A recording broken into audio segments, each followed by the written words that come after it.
relembrando o assunto com vocês no decorrer das aulas. Por quê? Porque isso vai aparecer em tudo. Isso vai aparecer em geografia urbana, isso vai aparecer em transportes, isso vai aparecer em todo o ano letivo, basicamente, para vocês, ok? Então eu vou falar hoje e também vou relembrar esses setores da economia ao longo das próximas aulas, até que todos vocês tenham isso fixo na cabeça, ok? O primeiro setor da economia, pessoal, é o setor que envolve a agropecuária e o extrativismo. Então, o que significa essa agropecuária e o extrativismo, gente? Eu acabei de explicar para vocês, não é? Agropecuária vem o quê? Agricultura e pecuária. Criação de animais e o cultivo de espécies vegetais. E o extrativismo, pessoal, ele pode ser mineral, pode ser vegetal, pode ser até mesmo animal. Olha só, quando você pesca, por exemplo, você está pegando um peixe e você pode vender esse peixe. Você está pegando algo da natureza e está dando um valor comercial. Você está fazendo um extrativismo animal. Ou até mesmo quando você vai lá cortar madeira para fazer essa porta, por exemplo, ou para fazer, sei lá, uma régua como essa daqui, por exemplo. Esse material, ele foi tirado da natureza. Então aqui a gente tem um exemplo de extrativismo, ou até mesmo extrativismo mineral, para fazer o seu celular, para fazer aquele cordão bonitão que você tem guardado, que eu tô ligado, para fazer aquele relógio bonito que você tem igual ao do Faustão, gigantão e caro. Isso daí é um extrativismo, ó, o cara já até levantou o relógio já para mostrar que está portando, não está de bobeira. Mas a verdade é que tudo isso está aqui, ó, no primeiro setor da economia. Lembrando, pessoal, que isso é padrão para os países, tá? Então, tudo que envolve dinheiro, tudo que move a economia de um país, está dentro desses três setores. Nesse primeiro setor, a gente tem as atividades que estão relacionadas diretamente com a natureza. É você plantar, colher, é você criar animais, é você tirar minério, é você cortar madeira. Então, tudo que envolve diretamente a natureza está no primeiro setor. Esse é o setor da geografia agrária. Não todo, 90%. Porque vocês vão descobrir que existem as agroindústrias, que são do segundo setor da economia.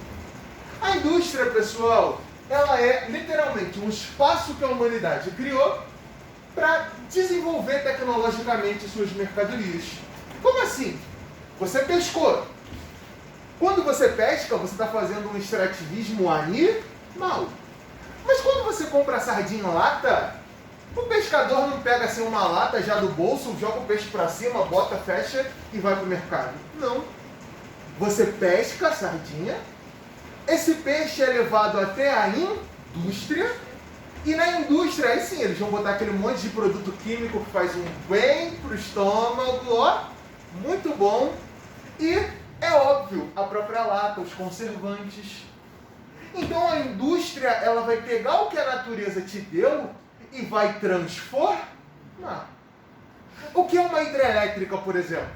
A hidrelétrica é uma indústria. O que ela faz? Ela transforma a força da água, ela transforma a força da queda d'água, na verdade, em energia elétrica. Então a indústria, ela faz o quê? Ela transforma, ela muda.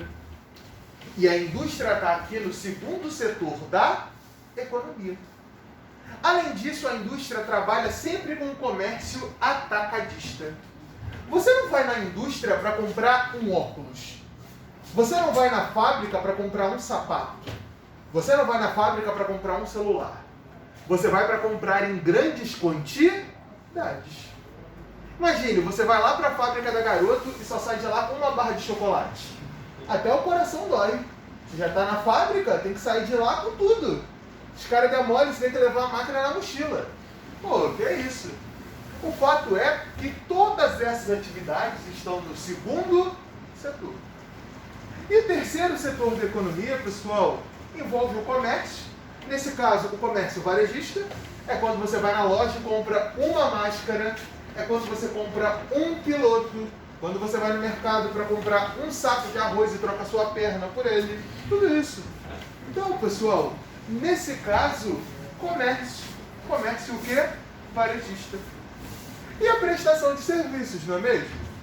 O que eu estou fazendo aqui agora? Eu saí da minha linda casa na 25 de agosto, fiquei 1h30 no ponto de ônibus, esperando a TREL, para vir até Saracuruna. Fazer o que da minha vida? Onde estava a cabeça? Eu saí da minha linda residência na 25 para vir para cá. Porque aqui no Super Concurso eu trabalho prestando um serviço. Eu não estou aqui vendendo uma mercadoria. Eu não estou vendendo pílulas de conhecimento geográfico. Tome uma pílula no almoço, uma pílula na janta, e em 10 dias você vira Milton Santos. Já pensou? Se desse para fazer isso com matemática? Meu pai, o que ia ter de vagabundo viciado nisso? Não sei matemática? Pílulas de inteligência matemática. Não sei física? Pô, imagina antes da prova, ter olhar a lixeira, só ia ter caixa dessas pílulas. Mas não, não é isso que eu estou fazendo. Eu estou prestando um serviço para o Super Concurso. Que é qual? Dar aulas de geografia. Hoje, a maior parte dos brasileiros está no terceiro setor da economia. Então, enfermeiros.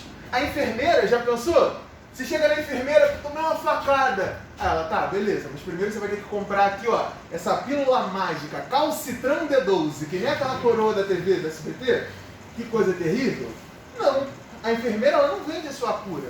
Ela presta um serviço. Não é que nem no RPG, que você chega no NPC, compra uma poção, pum, enche a vida toda, fica como? Tranquilão, enche sua mana. Não. Os advogados. O advogado, tá, beleza, pode ter um advogado ou outro mais um 71 que venda ali uma sentença, né? Mas no geral, não. A grande verdade, brincadeiras à parte, gente, é que a prestação de serviços e o comércio, nesse caso o comércio varejista, estão no terceiro setor da economia. Por que eu digo isso para vocês no meio da aula de geografia agrária?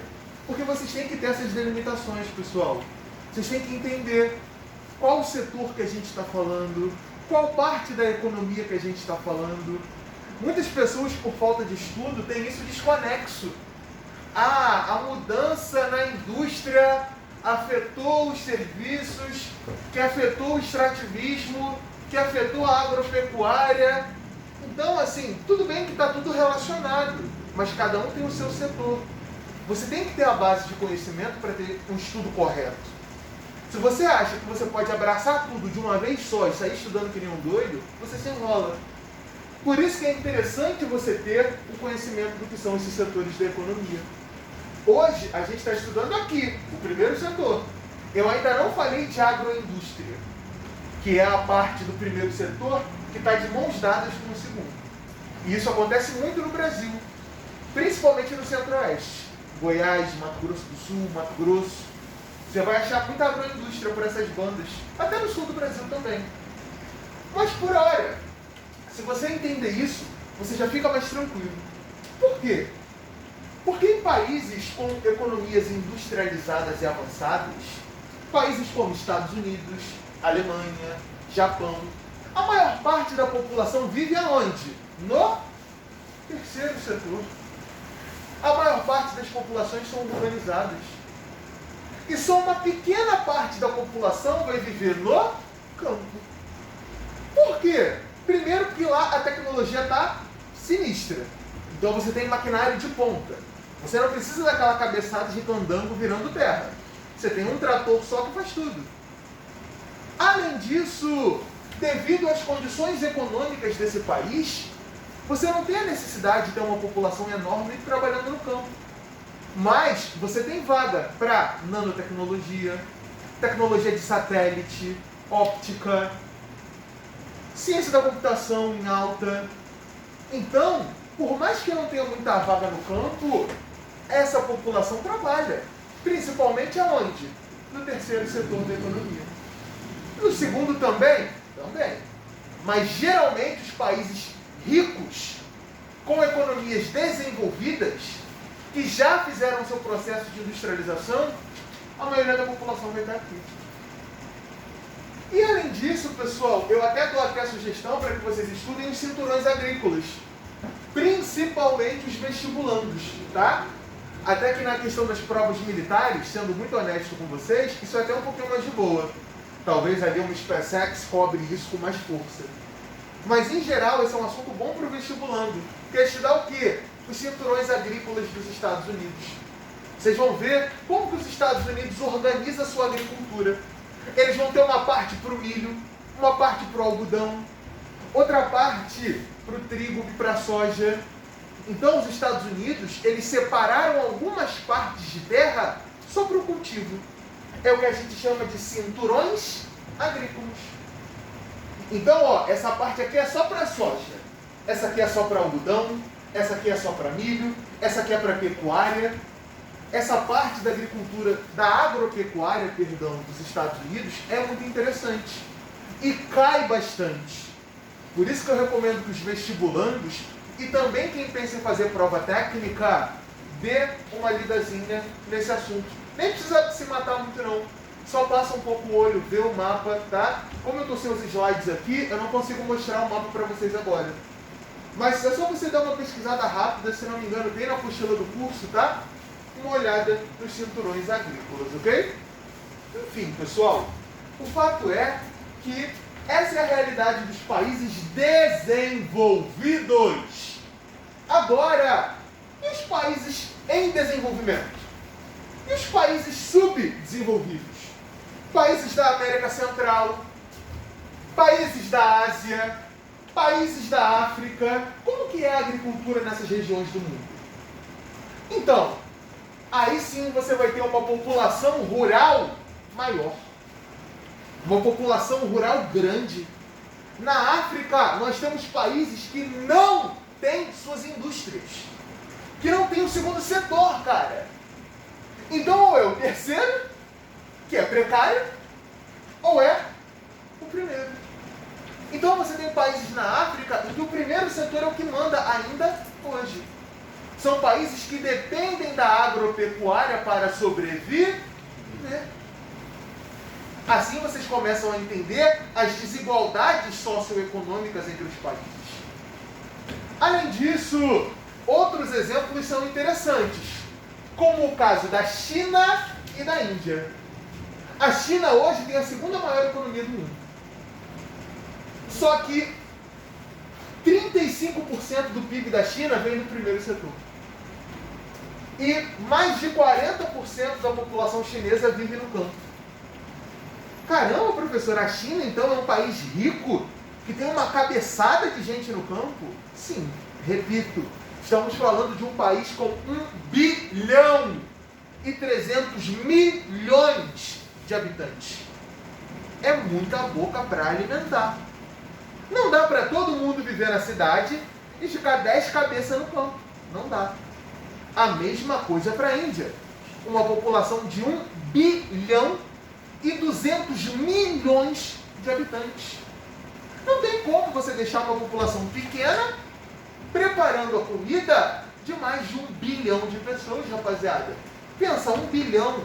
Muita gente, eu acho que não consegue fazer a ideia, a capacidade mental de formular o que são 1 bilhão de pessoas. Gente, o Brasil não tem 300 milhões de pessoas. Os Estados Unidos inteiro não tem 400 milhões de pessoas. A China sozinha tem 1,3 bilhões. Então a gente está falando de uma alta demanda para o consumo. E por que eu estou falando isso com vocês? Porque a China hoje é o principal parceiro econômico do Brasil. Se você pegar cada um dos estados brasileiros, de cada 10, 9 tem a China como principal parceiro comercial. Então, basicamente, o Brasil vende para a China. Se não puder vender para a China, a gente vende para outro lugar, é claro. Mas a primeira opção é a China. E eu pergunto, o que os chineses compram tanto do Brasil? Vocês sabem? Soja. Muito bem. A soja é o principal produto que a China compra do Brasil. Hoje está até tendo uma discussão, em torno disso, Porque os Estados Unidos querem aumentar a venda de soja para a China e para eles seria muito interessante que o Brasil vendesse menos soja, não é? Mas essa é uma discussão geopolítica, eu não vou entrar muito nisso agora não. Geralmente, o que os chineses fazem com essa soja? Repito, estamos falando de uma população de mais de 1 bilhão de habitantes. Será que essa gente come soja no café da manhã, no almoço, na janta? Não. Essa soja vira ração animal. Ração para boi, ração para vaca, ração para galinha, ração para peixe, ração para tudo. Os animais que os chineses consomem, eles têm que ser engordados. E eles são engordados com soja brasileira. Ah, só do Brasil? Não. Eles compram soja pra caramba. Se é uma coisa que o chinês gosta, é comprar soja. O governo da China se amarra em comprar soja. Não é que se amarra, porque precisa, é uma população muito grande. Então, isso entra na terceira parte da aula de hoje, que é a parte um pouquinho mais chata, um pouquinho mais complexa e que vai exigir um pouquinho mais de conhecimento de vocês. Vamos lá? Existem alguns tipos de agricultura. Nem toda agricultura é igual. Nem toda forma de plantar é igual a outra. E aqui eu trago para vocês 3 critérios para a gente avaliar a agricultura. Primeiro critério é quanto à finalidade, é quanto ao objetivo. Qual é o objetivo de você plantar isso, meu bem? É para você ter uma agricultura de subsistência ou para você ter uma agricultura comercial? Vamos entender primeiro o que é cada um? A agricultura de subsistência é quando você planta para a sua sobrevivência. Você planta para comer. Ah, sobrou um pouquinho. Aí eu posso vender. Mas o objetivo é qual? A minha subsistência. Eu tenho que plantar, porque senão, amigo, eu não como. E vocês podem achar que isso não acontece hoje no Brasil, mas acontece muito. Principalmente em algumas áreas do Nordeste brasileiro, onde você planta para comer. O que sobrou, o excedente da produção, você vende, você comercializa, mas o objetivo principal é a sua sobrevivência. E o segundo objetivo é a agricultura comercial. Eu acho que não tem nem muito o que dizer, né, gente? É a agricultura voltada para o lucro. Eu quero produzir o máximo possível, no menor tempo possível, e vender pelo melhor preço que eu conseguir. Isso está muito no contexto de hoje, tá, rapaziada? Isso está muito no contexto de hoje. Por que o arroz está tão caro se o Brasil é um grande produtor de arroz? Pensa, o Brasil está comprando arroz em dólar para abastecer a população e está vendendo arroz em dólar. Pensa, não é meio contraditório? Por quê? Por causa da agricultura comercial. É lucrativo. Se é lucrativo vender esse arroz para a gringa, por que eu vou abastecer o meu povo? Eu não estou nem aí se vocês vão passar fome. O que eu posso fazer? Troca por batata, lentilha, milho. Se vira. Então, nesse objetivo é o lucro. E acabou, não tem desenrolo. O principal objetivo da agricultura comercial é você lucrar o máximo possível. Como que você vai fazer isso é problema seu. O que interessa é você atingir as metas de lucratividade. Então, quanto ao objetivo, a gente tem esses dois. Subsistência, quem planta para comer. Comercial, quem planta para vender. Até aqui, tranquilo. E a técnica? A técnica é o segundo critério. A primeira é a agricultura tradicional. Geralmente, o que vai ser a agricultura tradicional, pessoal? É aquela agricultura mesmo do passado. É você ter a sua terra, você vai fazer o seu plantio, você não tem muito dinheiro para investir em tecnologia de ponta, então o que você vai ver? Se está tendo alguma praga, você não está vendo nenhuma nuvem de gafanhoto, você não está vendo nenhum tipo de problema, você vai fazer o quê? Aquele plantio tradicional mesmo. Então não tem muita tecnologia, não tem maquinário de ponta, não tem controle genético, não tem nada. É agricultura tradicional. Também temos a agricultura moderna. A agricultura moderna, ela é muito complicada, ela é muito discutida. Por quê? Porque ela tem um lado bom e tem um lado ruim. O lado bom é que ela é altamente produtiva. Com a agricultura moderna, você consegue produzir muito num espaço pequeno. Você consegue produzir pra caramba, rápido e num espaço pequeno. Você tem controle genético, você tem maquinário de ponta, você tem alimento que é quase criado em laboratório, cara. Só que isso tem um preço. O que é, por exemplo, uma fruta sem caroço? Para pra pensar, é uma aberração, cara. O básico da natureza é semente. Um alimento que não tem semente, ele veio de qual terra? Ele não veio de terra nenhuma, ele veio provavelmente de algum laboratório bem bonitinho, com bons produtos químicos para você. Então, essa questão da agricultura moderna tem esse lado da crítica. O controle das sementes, aonde só os grandes agricultores vão ter o controle das sementes mais brabas, enquanto o pequeno agricultor vai ter que se matar para conseguir semente boa. Ou os alimentos que nem semente tem, ou os alimentos dos próprios transgênicos, alimentos praticamente laboratório. E também temos a agricultura orgânica, que é o oposto da moderna. Qual é o objetivo da agricultura orgânica? Não usar fertilizante de fora, se usar bem pouco. Não ter controle genético. Então você não vai ter, por exemplo, aquele... Cara, tem fruta que é coisa bizarra. Você vai no mercado, só falta um morango ter braço, brother. Tu vai pegar um morango e ele faz... parece o Kleber Bambam, filho. E aí você vai na fazenda, você vai ver um morango, às vezes é pequenininho, tortinho, todo feio, mas muito mais doce, um sabor totalmente diferente. E aí você vai no mercado, tá lá aquele morango que parece que tá malhando perna, cara. Pô, bagulho doido. Então a agricultura orgânica, você não vai achar isso. Qual é o problema dela?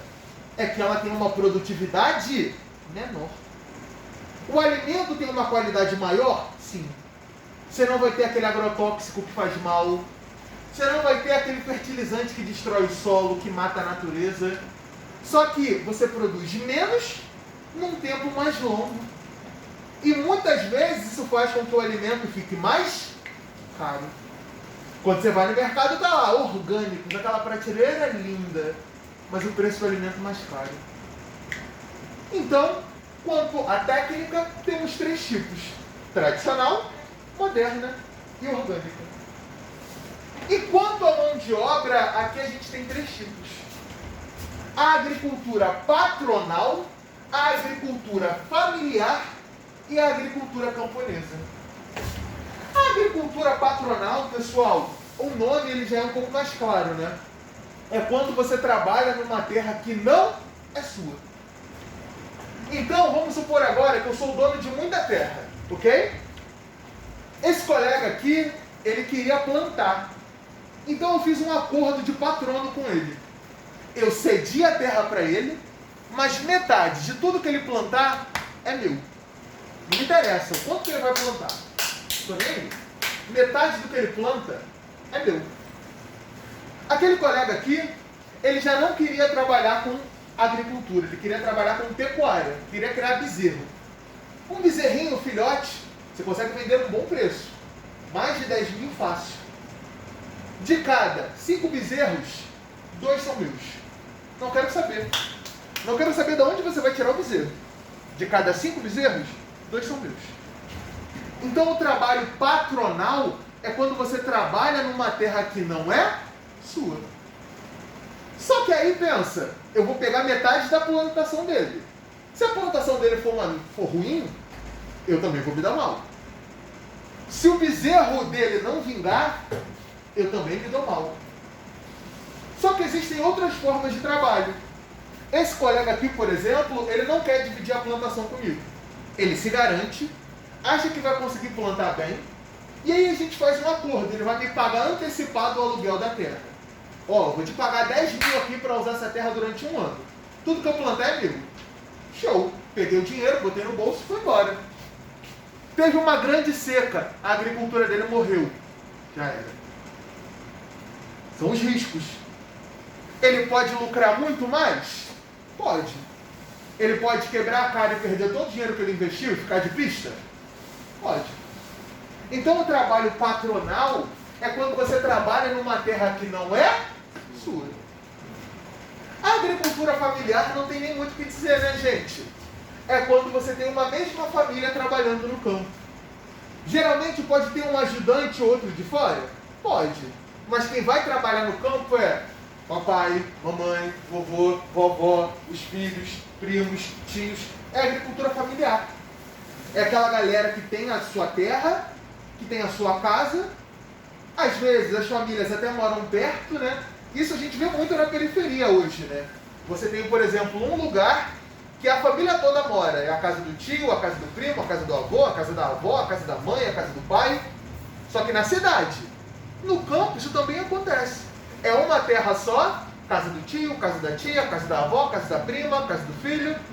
E aí todos vão trabalhar dentro dessa agricultura. Pode ter um ajudante ou outro? Pode. Mas em geral a agricultura é familiar. E a agricultura camponesa, pessoal, aqui a gente pensa no camponês enquanto classe social. Hoje, para a gente, é muito difícil imaginar o camponês enquanto classe social, pela nossa realidade na cidade, né? É diferente do século XVIII, é diferente do século XX, onde os camponeses tinham, de certa forma, uma visibilidade um pouco maior do que eles têm hoje. Mas o camponês, gente, é o assalariado, é aquela pessoa que trabalha e dedica a sua vida ao trabalho no campo. Mas vamos agora ao que interessa, ok? Vamos trazer isso agora para o Brasil? Vamos lá? Então vocês já sabem os tipos de agricultura. Quanto à finalidade, quanto à técnica, quanto à mão de obra. Então você já tem uma base um pouco mais sólida. E o Brasil? Quem planta a comida que a gente come? Quem produz os nossos alimentos? E aqui a gente entra em mais uma parte da aula de hoje. Vamos lá?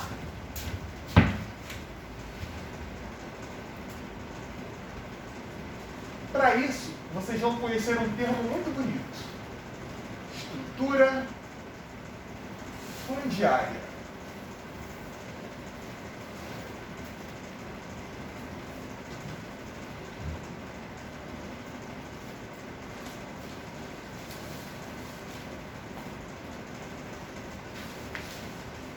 Se você quer estudar geografia agrária, se você quer entender o campo, se você quer estudar a agricultura no mundo, você tem que saber aquilo ali. Estrutura fundiária. O que é estrutura fundiária? É a distribuição de terras pelo seu povo. Então, um país que tem uma boa estrutura fundiária tem as suas terras divididas para a sua população. Vamos voltar agora na história do Brasil? Vamos lá? Vamos voltar para a história do Brasil.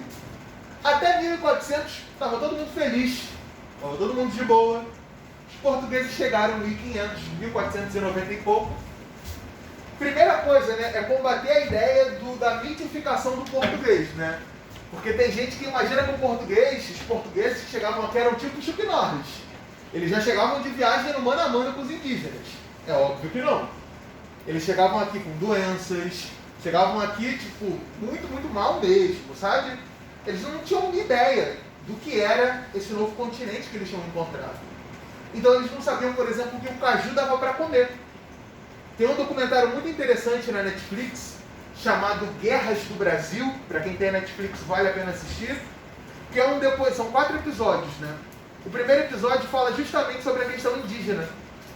E aí você tem uma liderança indígena que explica essa chegada dos portugueses, né? E como que eles chegam aqui mal, doentes.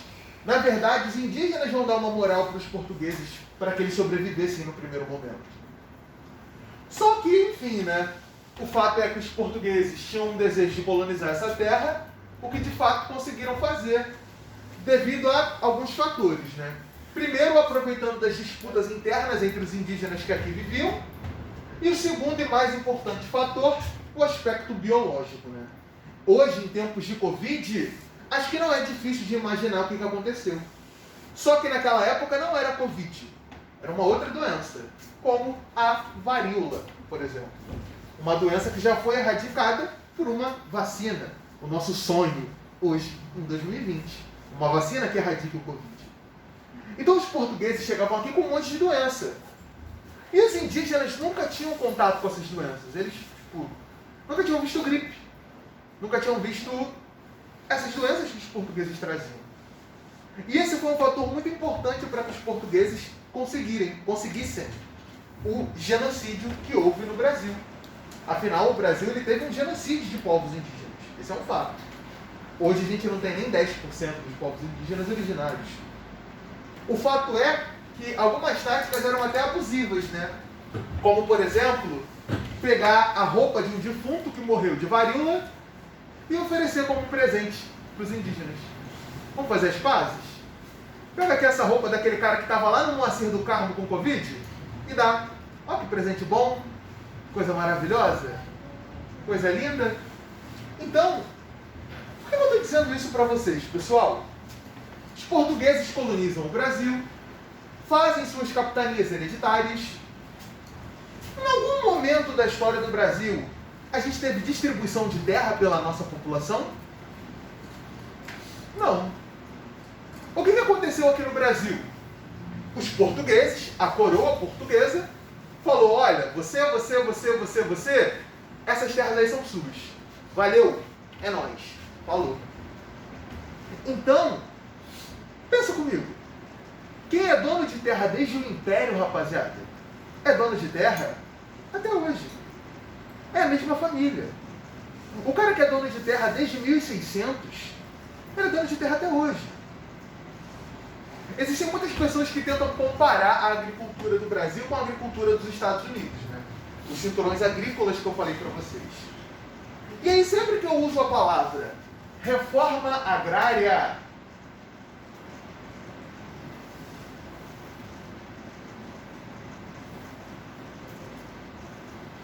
a pessoa fica com dificuldade. Já ouviram falar em Abraham Lincoln? Já ouviram? Pensa, a maioria de vocês não faz ideia de quem governava o Brasil na época de Lincoln. Mas todo mundo aqui lembra quem foi Abraham Lincoln. Por que os Estados Unidos gostam tanto assim de Lincoln? Cara, Lincoln tem a cara dele numa montanha, brother. O Monte Rushmore. É um lugar dos Estados Unidos onde eles esculpiram o rosto dos principais nomes da política dos Estados Unidos.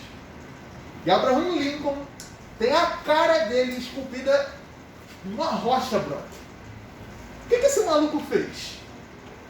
O que ele fez para se tornar um presidente tão famoso e tão marcante para os Estados Unidos da América? Para isso, a gente vai comparar Estados Unidos e Brasil. No desenho do Brasil ficou péssimo, desculpem, mas se eu tivesse slides seria muito mais fácil, a culpa é do Murilo. Então, pessoal, os Estados Unidos, no início da sua ocupação, eram as 13 colônias. Significa que a população toda, ela estava aqui, na parte do Oceano Atlântico. Enquanto que daqui para dentro era a terra do México ou terra indígena. Os Estados Unidos era isso. E o que era o Brasil quando os portugueses tomam o país? As capitanias hereditárias. Terras próximas do Oceano Atlântico e o interior, indígenas ou povos que ainda eram disputados por portugueses e espanhóis. Então, se você parar para pensar, Estados Unidos e Brasil têm uma semelhança. Qual é? Populações concentradas em um ponto só, perto do litoral, e aqui no interior, vazio. Vazio. Vazio. Tanto Estados Unidos quanto Brasil. E aí eu volto à pergunta, por que Abraham Lincoln tem a cara dele numa montanha? Abraham Lincoln fez reforma agrária. Ele fez uma espécie de marcha para o oeste. Uma lei que ela pegou esse monte de terra aqui, ó. separou.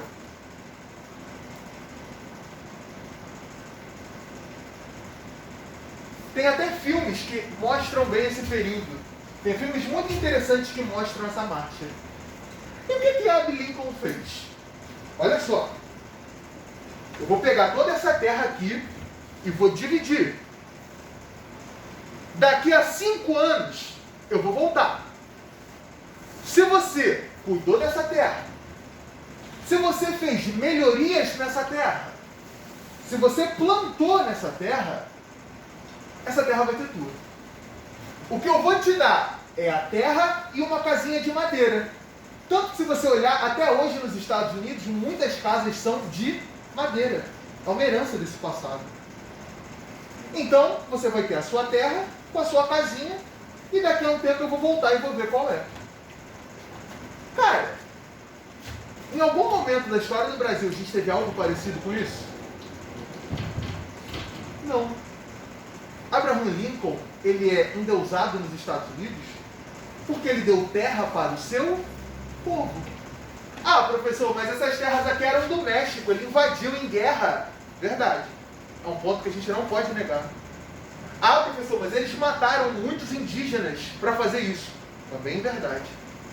Tudo isso, verdade. Real. Errado. A forma como eles fizeram é errado. Mas o Brasil também não matou indígena pra caramba? Quem é dono dessa terra é quem? Pensa. A população toda do Brasil, ela está espremida no litoral. A gente está espremido. O Brasil é grande pra caramba. Vai olhar o mapa do Brasil. As capitais estão todas perto do Oceano Atlântico. Então, enquanto a população está espremida no oceano, no interior do continente, nós temos o quê? O latifúndio. É aquele fazendeiro sozinho que tem terra pra caramba. É aquele fazendeiro sozinho que é quase dono de um estado. Eu sou dono de não sei quantas terras aqui. Todo mundo que trabalha aqui trabalha em terra minha, com trabalho patronal. E esses latifundiários têm um grande papel no primeiro setor da economia brasileira. Vocês já viram um comercial que passa na TV? Agro é pop, agro é tech, agro dá câncer. Já ouviram falar nesse comercial? Esse comercial, ele é pago pelo latifúndio brasileiro. Então, o que é um latifúndio? O que é um latifundiário? É aquela pessoa que sozinha controla muita terra. E qual é o grande problema no campo no Brasil hoje? A presença do latifúndio. Será que se os Estados Unidos tivessem latifundiários que nem o Brasil, eles teriam os cinturões agrícolas? Não sei. É especulação. Também não dá pra gente sair afirmando. Mas é uma reflexão interessante. Enfim, pessoal, por que eu trago esse argumento para vocês? Vamos lá? Então, vocês acabaram de descobrir que existem pequenos produtores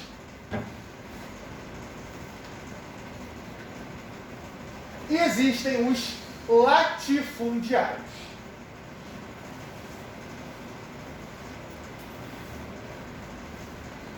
O latifundiário, ele é rico. Ele é dono de muita terra. Ele é senador, ele é deputado, ele é governador, ele é o dono da cidade, do estado. Ele é o cara que é dono da terra. Terra é poder, rapaziada. Não se iludem. Não precisa se iludir. Terra é sinônimo de poder. Esse latifundiário, como que ele trabalha? Como que ele produz? Porque trabalhar ele não trabalha. Ele paga para os outros trabalharem para ele. Esse latifundiário, ele vai trabalhar no mercado interno ou ele vai vender para a gringa? Hein? Quem faz a comida que vocês comem? Apostas. Vamos lá. Vamos fazer aqui, casa de apostas. Levanta a mão quem acha que é o pequeno produtor que faz a nossa comida. Uma pessoa? 2 pessoas. 3 pessoas. Levanta a mão quem acha que os grandes latifundiários fazem a nossa comida. Uma pessoa, 2 pessoas, 3, 4, 5, 6, 7. Ok, beleza. Os latifundiários costumam produzir muita soja no centro-oeste do Brasil. Para onde vai a soja do Brasil mesmo, geralmente? China. Para a China. Alguém aqui é uma vaca chinesa? Ou um boi chinês? Alguém aqui sabe mugir em chinês? Deve ser meio louco, né? Falar mandarim não deve ser fácil. Brincadeiras à parte, pessoal, geralmente o latifundiário ele vai cuidar do mercado externo. O latifundiário ele quer ganhar em dólar, meu amigo. Ele quer ganhar em euro. Ele não quer vender em reais. Por que você acha que o nosso arroz está indo para a gringa? Por que vocês acham que a nossa carne está cara? Por que eu vou vender para o Brasil se eu posso vender em euro? Se eu posso vender em dólar? Sou louco? Quero que vocês passem fome, meus queridos. Enquanto estiver caindo chuva de dólar, é para a gringa que eu vou vender. E quem faz a nossa comida é o pequeno produtor. Vai em Friburgo, vai em Teresópolis. Sabe o que você vai ver? Aquele cara com uma terra plantando. E aquele plantio, aquela coisinha que ele plantou, aquela facezinha que ele plantou, é levado de caminhão até a Serasa e distribui para os supermercados. Quem faz a nossa comida é o pequeno produtor. É aquele cara que não tem dinheiro. É aquele cara que vai no banco para pedir um financiamento e não consegue. É aquele cara que vai no banco para tentar comprar um trator novo com empréstimo e não aceitam. E o grande produtor que vende para a China, que vende para os Estados Unidos, que vende para a Europa, aí, amigo, é empréstimo, é financiamento, é isenção de imposto. E agora fica um pouco mais fácil de entender por que está tão caro a comida assim, não é? Enquanto que o pequeno produtor, que não tem uma boa infraestrutura, alimenta a população brasileira, o grande produtor que é rico, milionário, ele vende só para gringa. Ah, se sobrar eu mando para o Brasil, mas pô, espero que não sobre, né? Podendo ganhar em dólar, filho. É tipo Július, espremer cada centavo. A verdade, gente, é que esse tipo de discussão não é feito em sociedade. E é por isso que eu sempre gosto de perguntar quem acha que é o agronegócio que faz o nosso alimento. Porque é um erro muito comum.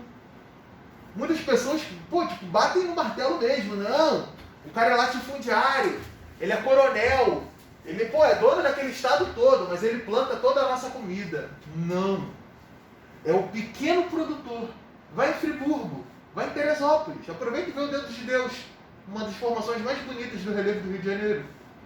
Você vai ver gente pobre que faz a nossa comida, que planta o seu alface, a sua couve. O mercado pode ser o Pão de Açúcar do Leblon ou o supermarket de Saracuruna. O lugar onde eles compram o alimento é praticamente o mesmo. É a Ceasa, lá no centro do Rio. Estavam até querendo trazer para Duque de Caxias, mas pelo visto não vai rolar. Da onde vem o alimento é do mesmo lugar, é do centro de distribuição de alimentos.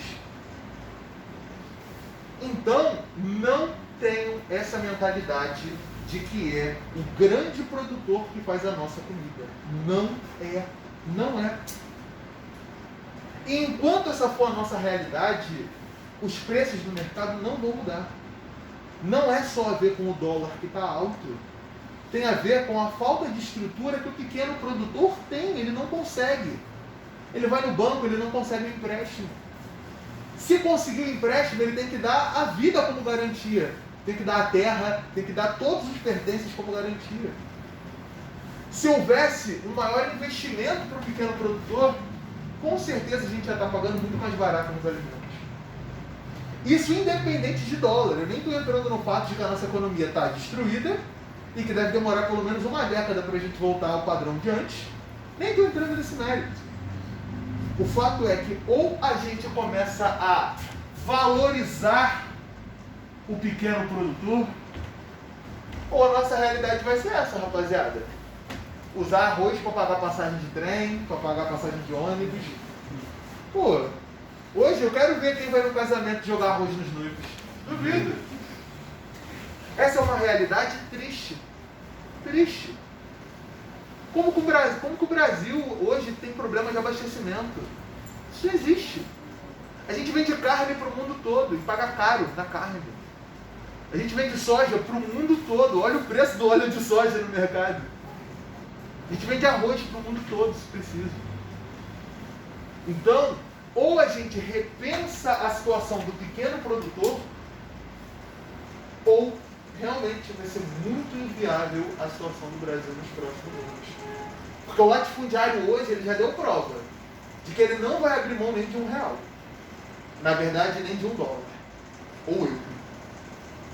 Enquanto a nossa população hoje está se matando no mercado para ter o que comer, as taxas de lucro seguem altas. Por isso que fica aqui o meu apelo, para que vocês procurem saber a vida do pequeno produtor, principalmente no estado do Rio de Janeiro. Porque são eles que fazem a nossa comida, rapaziada. Enquanto a situação do pequeno produtor for ruim, a nossa qualidade de vida não vai ser boa. Mas, para já encerrar a nossa aula, né, eu ainda tenho um pouco mais de meia hora, então eu ainda tenho um tempinho para conseguir destrinchar umas últimas coisas com vocês que eu gostaria de fazer em forma de exercício. Vamos lá? Então eu vou passar aqui alguns exercícios para a gente fazer agora, beleza?